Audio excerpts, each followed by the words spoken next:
चाहते हैं। सबसे पहले तो मैं ये जिस तरह से एसडीएम साहब ने माहौल बना दिया है, मैं ये कहना चाहूँगा कि हमारे साथियों में से कोई भी यहाँ जो कोर्ट में खड़े हैं अपनी बात कविता शायरी या गाने के माध्यम से कहना चाहते हैं तो वो सागर आमंत्रित है। उनको पूरा ये अवसर है। कोई हाथ उठाएं?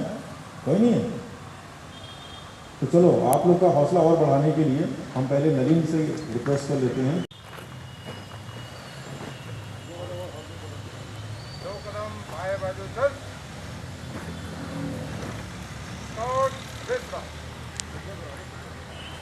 यहाँ एक थोड़े से संतोषजनक वातावरण में खड़े हैं और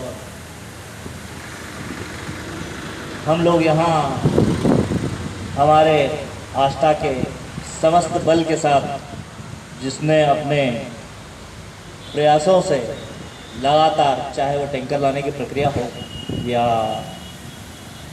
इस लॉकडाउन को पालन कराने की प्रक्रिया हो, मास्क पे चालानी कार्रवाई की गई हो, 144 के विरुद्ध 188 की कार्रवाई की गई हो, इस तमाम कार्य में प्रशासन के साथ बेहतरीन काम करते हुए और इस बेहतरीन काम के पीछे जो प्रेरणा के स्रोत रहे हैं हमारे आदरणीय एसपी साहब और अतिरिक्त पुलिस अधीक्षक महोदय, जिन्होंने बिल्कुल लगातार हमारे हौसलों को हमेशा ऊंचा करके रखा। तो ऐसे SP sir, additional SP sir, DSP AJK ma'am, RI साहब, मेरे साथी एसडीओपी साहब, जो बिल्कुल कभी लेफ्ट से अवचल नहीं होते,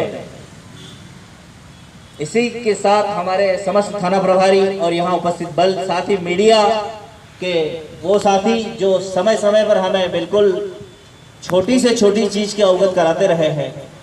तो इन तमाम कारणों के साथ ही हम लोग इस लगातार किए जाने वाले कार्य में काफ़ी हद तक सफल हुए हैं।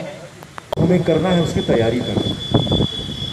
दरअसल कोई भी महायुद्ध, कोई भी आपदा, कोई भी महामारी, कोई भी बाढ़ अपने पीछे बहुत सारे ऐसे काम करने के लिए हमें जगह दे जाती है, चुनौती दे जाती है कि हमें उसके बाद सालों साल लगे रहना पड़ता है उस स्थिति को बरकरार करने के लिए जो उससे पहले थी। इस महामारी के इस दौर में आज हमें सबसे ज़्यादा ज़रूरत इसी बात की होगी कि महामारी के बाद के समय को हम किस तरह से संभालते हैं ताकि आने वाला समय उसी तरह हो जाए जो महामारी से पहले का था।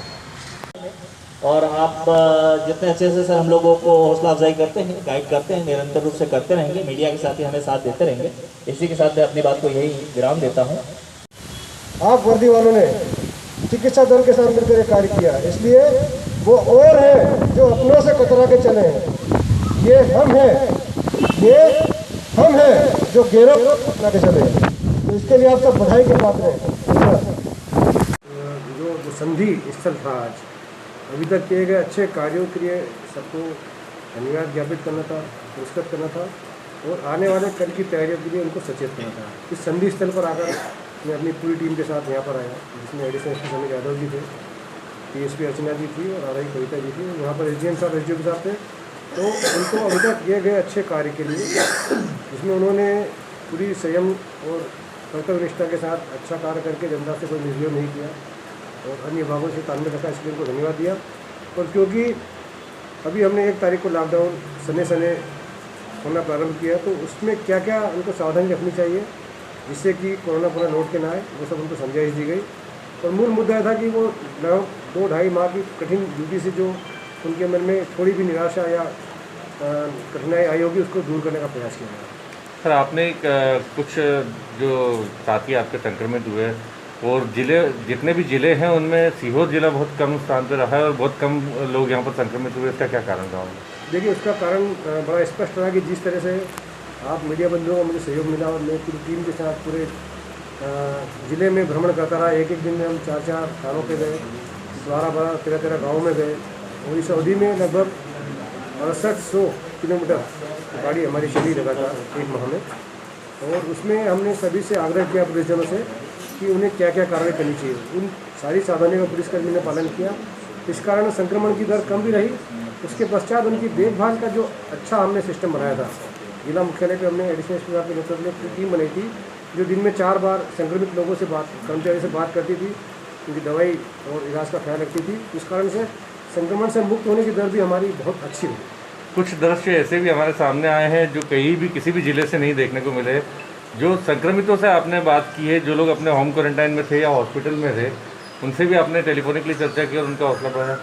देखिए, मैंने जब मुख्यालय से निर्देश प्राप्त हुए कि जो संक्रमित लोग हैं जो आइसोलेशन में, उनका भौतिक सत्यापन पुलिसकर्मी करें, तो हमारे साथी तो झिझक रहे थे।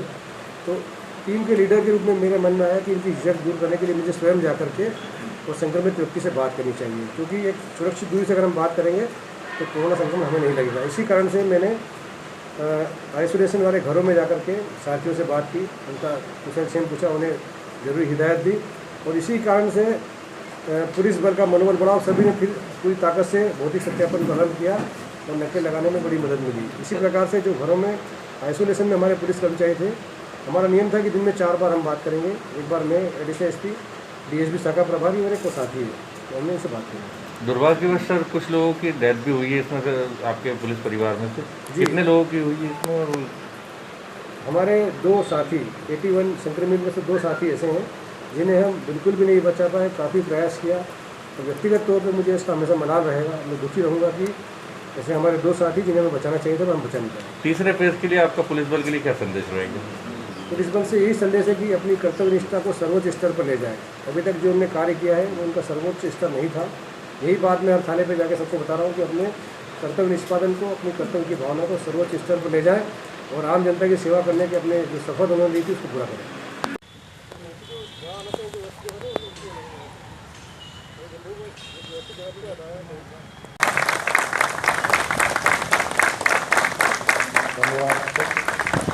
मेरा ये सभी हमारे पुलिस स्टाफ के साथी हैं, पत्रकार बंधु। जैसा कि आप सभी लोग भली भांति जानते हैं कि विगत 2 माह से हम सभी लोग